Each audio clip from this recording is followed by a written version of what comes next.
Tom Sinclair for the Pembroke Herald. We're here live at Valero Oil Refinery, the access road to the main refinery site. Police have allowed us access to come here and to talk to some of the protesters and to find out the reason why they decided to be here on the road and block access to this very important oil facility. Now we're going to go across now and talk to some of the people. Start with. Are you okay there? What's the gentleman's name? Nate. Hello. Hello there. It's Tom from the Herald. Just coming to ask you really what the motivation is behind you coming here and concreting yourself into the road. What's the whole point? Yeah, well, it's basically we're here to bring a lot of attention, to be honest, because at the moment that's the best thing that we can do. Yeah. So the Extinction Rebellion is all about climate change and trying to get people to realise that there needs to be action about climate change. Yeah, to be honest, there's not enough action being taken, and it's trying to find ways to be able to get through to people. Yeah. In whatever ways possible. Okay, so what time did you come with us today to actually block this road? About 5:30 this morning. So 5:30 this morning you came in and you're concreted in. I don't know if you turn the camera to show the viewers what this is here. So did you actually put your arms in first and then put the concrete in? How did that work? I don't know if we'll be able to give away those It's a trade secret, is it? Yeah. Okay, so there's obviously going to be a problem here with any sort of emergency services or law enforcement trying to move you from this site safely. And that, I suppose, is the whole point of this block. So more or less. They've probably got away scratching their heads now, working out how they're going to get you out of here safely. Yeah. I understand.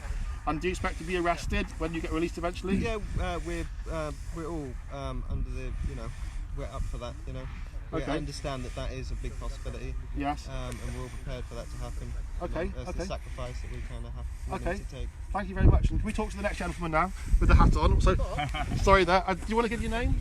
Sure, I'm Paul. Paul? You'll have to duck down to see me. I can't really get into a good position. Okay, well, Paul. I can see you there. So obviously you've been here since 5:30 this morning as well. Yeah, indeed. And you're here for the long run. You're expecting to be here for a while. Yeah, we're all set up for it. We're comfortable. We've got food. We've got blankets. And the weather's blessing us as well. Yeah. So it could have been much worse. If anything, it's probably a bit too hot, I would imagine, is it? It's fine at the moment. I quite like it. Okay, that's fantastic. Now I've seen behind us, I don't know if you can see that with the camera, that the refinery and the owners, have been putting holes in hedges trying to get tankers in and out across the fields. Is that something that you anticipate might happen? No, but we knew that they would try and mitigate what we were doing. Yeah. But exactly what they would do, we don't know. It seems that they're running tankers across an incline of dirt. Yeah. Which can't be all that safe. I'm sure they've not been safety checks for that kind of activity. But good luck to them, They've got to do what they've got to do. I just want to say a little bit about why we're here, if that's okay. Yeah. The main reason that we don't want people to forget is that the planet is warming, and it's not just warming a little bit, it's gone exponential. We call it the hockey stick. It's where a graph is very flat and then all of a sudden it just shoots up. And that's what's happening these days with both temperature and carbon dioxide. Well, we've seen. I'm sorry to interrupt you. We've seen floods in Southeast Asia. We've seen droughts in Australasia. Forest fires happening in Europe and in the USA. It's just the start. This is part of climate change, you think? It's tiny compared to what's to come if we don't act immediately. Okay. Because the temperature's going to go up. You won't be able to grow food, and then you die. We all need our cars to get from A to B. Obviously, the refinery is creating the petrol we need to get around. What are we going to do then? Extinction Rebellion haven't got the answers. First of all, we want people to take notice, tell the truth, and then we want people to act as if the truth is real. Yeah.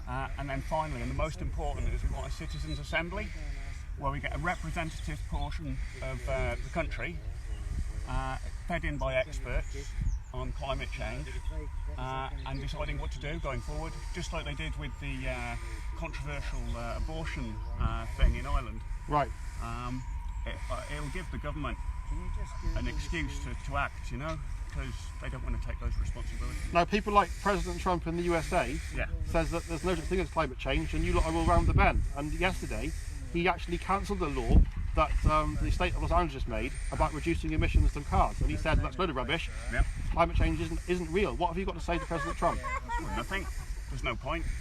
You can't talk to people like that. There's a very large number of scientists that have a completely opposite opposing view who have dedicated their lives to figuring out what climate change is and Yeah. what those emissions are doing. And Donald Trump So is climate change something we either believe in or not then, or is it something that's 100% I new? think no argument. in the West it's portrayed. Sorry to interrupt you. In the West it's portrayed as something that you either believe in or don't believe in, but it is actually. I believe that it's fact, and I believe that even if it's not true, we're not going to hurt ourselves by trying to cut down on carbon emissions. And if it is true, then we need to act right now because we're running out of time. And that's the bottom line. Is like even if this is all a hoax, then surely we should be holding on to that thread, like that thread of truth that it might be real. Just If there was a 1 in 100 chance that a plane would crash, you wouldn't get on it, would you? You put in the precautions basically. Like planes aren't bound to crash, and they have all of those. There's a 1 in 100 chance that. Sorry to interrupt again. There's a 1 in 100 chance that this is real and the Earth. Catastrophic things are going to happen. We need to act on that. I understand. Thank you for talking to the Herald. That's fantastic. I'll come over to this lady here with a hat. You're looking very relaxed there, enjoying the sunshine. Do you want to tell us your name? I'm Clara. Hi. Hi, Clara. Again, how long are you prepared to be here, chained to this concrete block for? It's open-ended. It's not don't have a fixed decision. Okay. If the refinery managed to build a new road behind you and they managed to get everything still, all these tankers moving, and would that mitigate this protest now? Would you give up then? It's going to take a while, isn't it? Gives me a bit of time to think about it. Yeah. And people who are listening or watching at home, the Herald, what action can they take to help mitigate climate change?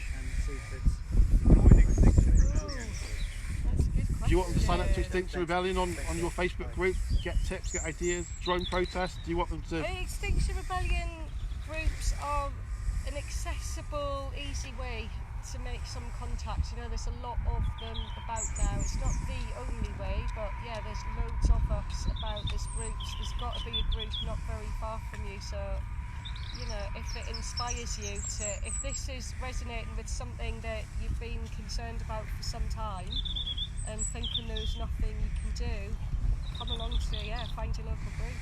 Fantastic. All right, guys. Well, thank you very much. Anyone else want to say? The lady at the end here with a hat on. Yeah, I just want to say, you know, it's not just about what is about mitigating what is coming our way.